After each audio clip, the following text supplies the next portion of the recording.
to John's Diary. இன்னைக்கு நம்ம என்ன பார்க்க போறோம்னா பிஸ்கட் வச்சு கேக் எப்படி பண்ண போறது பார்க்க போறோம். கேக் மட்டும் இல்லங்க, அந்த கேக்ல வந்து எப்படி மார்பிள் எஃபெக்ட்டோட அந்த கேக் செய்யறதுன்னு பார்ப்போம். இதுக்கு வேற ஒண்ணும் தேவையில்லை. ஹைட் அண்ட் சீக் பிஸ்கட், அப்புறம் மேரிலேட் சன்ஃபிஸ்ட், எந்த பிஸ்கட் வேணாலும் எடுத்துக்கலாம். நான் அந்த மார்பிள் டெக்ஸ்சர் கொண்டு வரதுக்காக இந்த 2 பிஸ்கட் எடுத்திருக்கேன். அது மட்டும் இல்லாமல் இது கூட தேவையான அளவு பால் சேர்த்துக்க போகிறோம். இப்போ இந்த பிஸ்கட்டை நம்ம உடைச்சி இது வந்து பவுடர் பண்ணி எடுத்துக்கலாம்.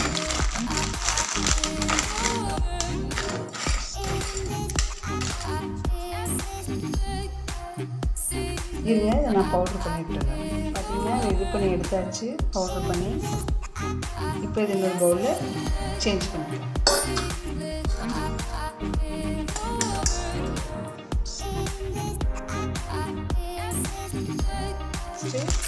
ஹைட்ரன் சிக்கன் நான் போட்டுக்கிறேன்.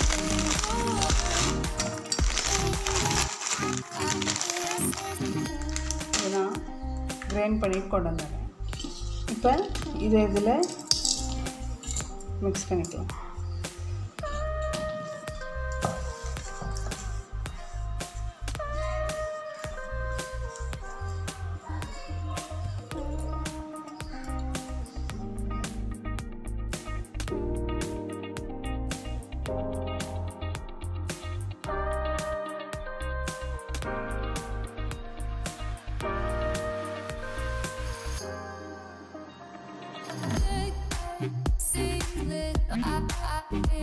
இதில் வந்து நம்ம தேவையான அளவு பால் சேர்த்துக்கலாம்.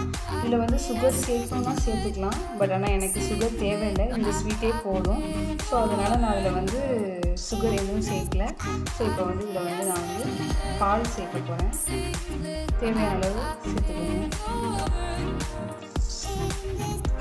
இது நல்லா லம்ப்ஸ் இல்லாமல் நல்லா மிக்ஸ் பண்ணிக்கோங்க.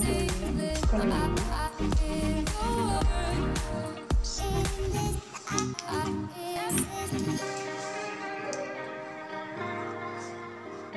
இன்னும் கொஞ்சம் கூட பால் சேர்த்துக்கலாம்.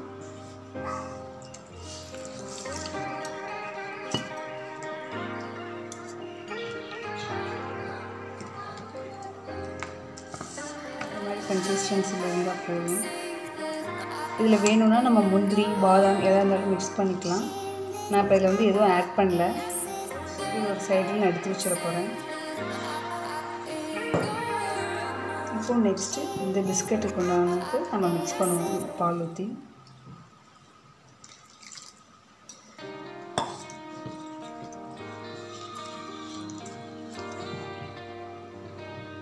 ரெடி ஆயிடுச்சு. வாங்க இப்போ அது எப்படி நம்ம குக்கரில், இப்போ நான் வந்து இதை வந்து குக்கரில் தான் பண்ண போகிறேன். ஓகேவா? இது வந்து ஒரு 40 மினிட்ஸ் கிட்ட பேக் பண்ணணும். இப்போ வாங்க அது எப்படி பண்ணலான்னு பார்க்கலாம். குக்கரில் இதை எப்படி பண்ணலான்னு பார்க்கலாம். பாருங்கள். ஃபஸ்ட்டு இப்போ இந்த ரெடி பண்ணி வச்சுருக்கேன்ல இந்த பிஸ்கட், இதை வந்து ஃபஸ்ட்டு நான் அதில் ஊற்றிக்கிறேன்.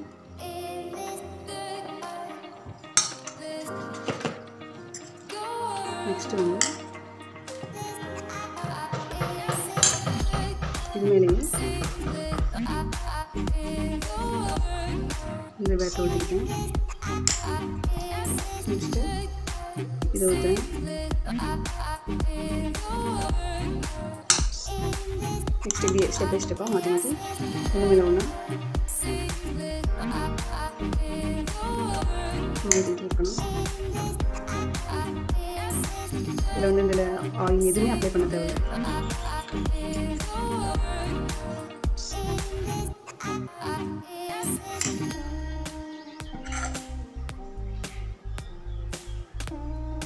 இப்போ பார்த்தீங்கன்னா ஓரளவுக்கு எல்லாம் ஃபினிஷ் ஆயிடுச்சு.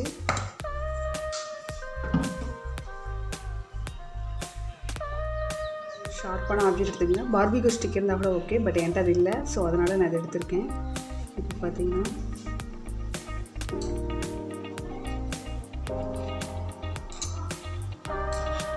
இந்த மாதிரி பண்ணுங்க.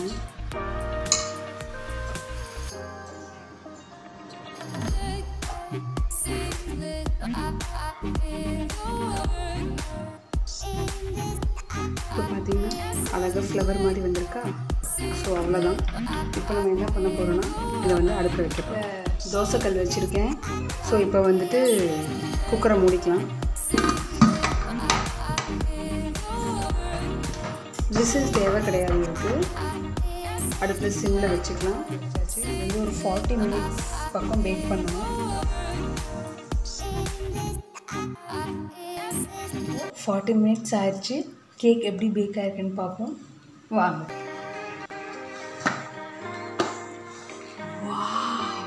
சூப்பராக வந்திருக்கு.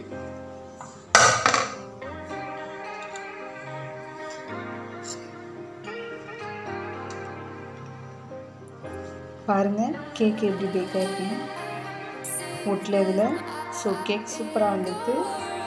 கொஞ்ச நேரம் அது ரூம் டெம்பரேச்சருக்கு மாதிரி இருக்கும். அப்புறம் நம்ம ஒரு பிளேட்டில் சர்வ் பண்ணி பார்ப்போம். இப்போது இந்த கேக்கை நம்ம நிஷ்வன் கிட்ட கொடுத்து எப்படி இருக்குன்னு டேஸ்ட் பண்ணி பார்க்க சொல்லி கேட்கலாம். வெயிட் பண்ணுங்க. நிஷ்வன், அம்மா செஞ்ச கேக் எப்படி இருக்குன்னு சாப்பிட்டு பார்த்துட்டு சொல்லு. நல்லா இருக்கா? பிடிச்சிருக்கா? ஓகே வியூவர்ஸ், நீங்களும் இந்த மாதிரி உங்கள் வீட்டில் செஞ்சு பார்த்துட்டு எனக்கு கமெண்ட் பாக்ஸில் கமெண்ட் பண்ணுங்கள், லைக் பண்ணுங்கள், ஷேர் பண்ணுங்கள், மறக்காமல் சப்ஸ்கிரைப் பண்ணுங்கள். அப்போ தான் என்னோடய எல்லா வீடியோஸும் உங்கள் நோட்டிஃபிகேஷனில் வரும். ஓகே, பாய்.